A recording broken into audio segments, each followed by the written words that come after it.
I accidentally saw some headlines that our always accurate, not biased or politically motivated media had pasted on the interwebs. And believe me, it was by accident that I saw these. I've given up on the media. You demonize, and then we call it the wrap-up smear. If you want to talk politics, you call it the wrap-up smear. You smear somebody with falsehoods and all the rest, and then you merchandise it. And then you write it, and they'll say, see, it's reported in the press that this, and this. So they have that validation that the press reported the smear, and then it's called the wrap-up smear. Now I'm going to merchandise the press's report on the smear that we made. And it's a tactic. I've given up on humanity. A recent study suggests that our species has been getting dumber. Without God, look what happens morally, intellectually, in terms of wisdom. My biggest reasons for belief in God are watching what happens when people don't. But anyway, let's go over some of those headlines. China says U.S. to blame over tensions with Taiwan. You know, funny how they blame the U.S. for COVID, too. Notice how we don't blame China for COVID, even though it came from their labs and they were the ones that tried to cover it up. Let's look at history.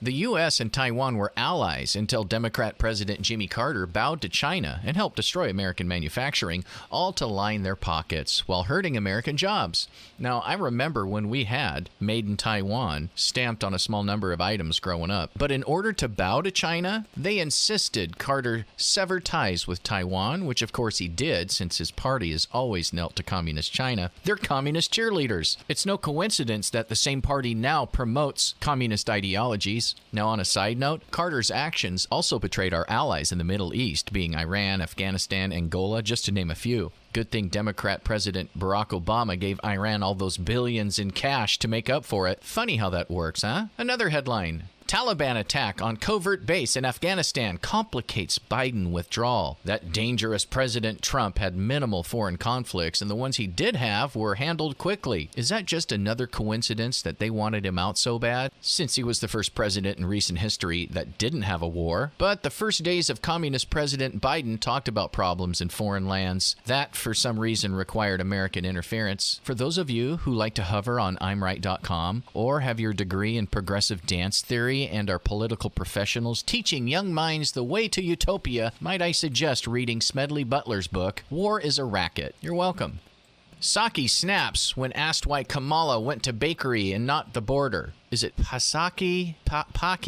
Sakis? Anyway, this surprised me because the media has even admitted they're biased and favors one political party over another, and they've thrown out balanced coverage. It's comparable to Ted Cruz and his trip during the Texas storm, which I'm sure most don't know or bother to investigate circumstances or context, since that's the media's job, and they do a fine job at that, don't they? You notice a difference between the way the two parties handle issues? One side, it's an issue and let's deal with it. The other side goes unhinged over anything, especially if it gives them an opportunity to pander to the victim groups they've created, throw in their use of psychological projection and dirty tactics. Man, I'll let you guess which is which. I think generally people have things that are more within their personal purview that are more difficult to deal with and that they're avoiding, and that generally the way they avoid them is by adopting pseudo-moralistic stances on large-scale social issues so that they look good to their friends and their neighbors. Headline, China builds advanced weapon systems using American chip technology. Now, I'm sure China filed the proper patents to use our technology, and they'd never steal anything from us. Come on now, this is communist China we're talking about. They would never do anything like that. We have them stealing intellectual property from us at the tune of $600 billion a year. We have also prosecuted the largest group of former intelligence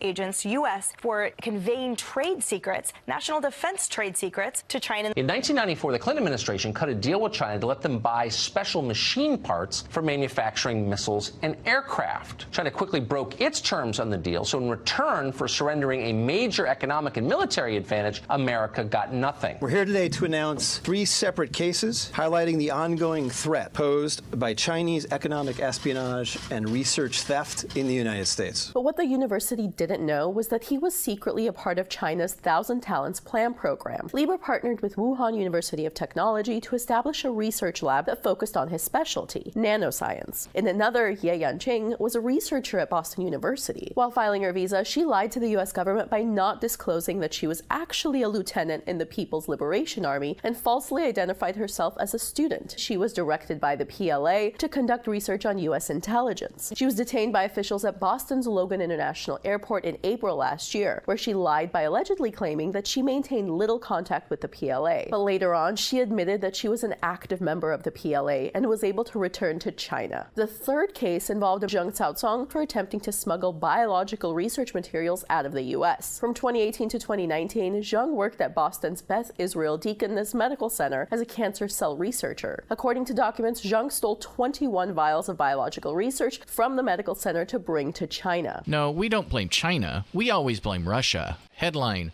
Homicide surge ratchets pressure on progressive DAs. Of course, they'll try to blame guns on the things that humans choose to do, but hey, it's what we do. Headline: Confusion may be Democrats' friend in drive to raise corporate taxes. They use confusion to do a lot. Just look at what they did to the American people in regards to Trump being a conservative, the election. The list is endless. The media and big tech helped a lot with that, though. Removing one side completely was effective, and still is. People not realizing that just about every newspaper in the country is now owned by the same 6 corporations saying the same thing. In consumer news, economic factors may take some spring out of the Easter Bunny step this year. Economic factors may take some spring out of the Easter Bunny step this year. Economic factors may take some spring out of the Easter Bunny step this year. Economic factors may take some spring out of the Easter Bunny step this year. Economic factors may take some spring out of the Easter Bunny step this year. Economic factors may take some spring out of the Easter Bunny step this year. Economic factors may take some spring out of the Easter Bunny step this year. It's a tactic the Nazis used too, but they accuse you of being one because of your unfair privilege. Another thing they do a lot is raise taxes because reasons, but we'll ignore every horrible decision and insane policy while coming up with some kind of excuse to justify the predictably detrimental results of our actions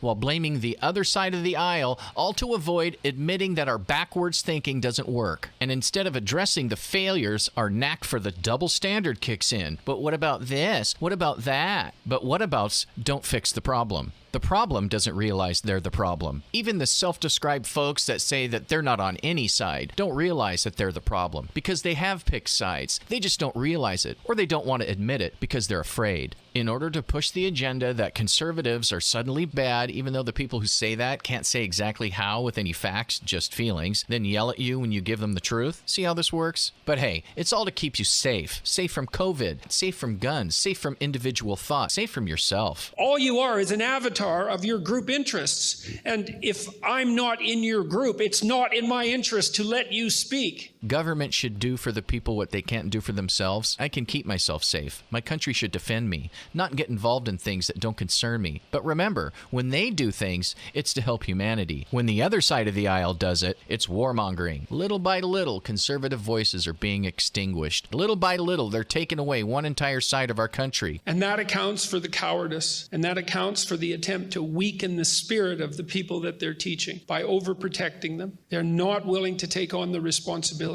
And the fault has to lie elsewhere. And I think that's a good judge of someone's character in general. It's like, well, the world is in a messy state, let's say. And the question is, whose fault is it? And the answer is yours. Another thing I've noticed is that many of the headlines today aren't one paragraph long like they were with the previous administration. I'm sure the progressive Einsteins will have some sort of justification, feeling, or excuse that makes it all make sense. Is it just a coincidence that most diseases are described as progressive, and if they're not eradicated, they'll take over? Just look around. You can lead a horse to water, but you can't make him think.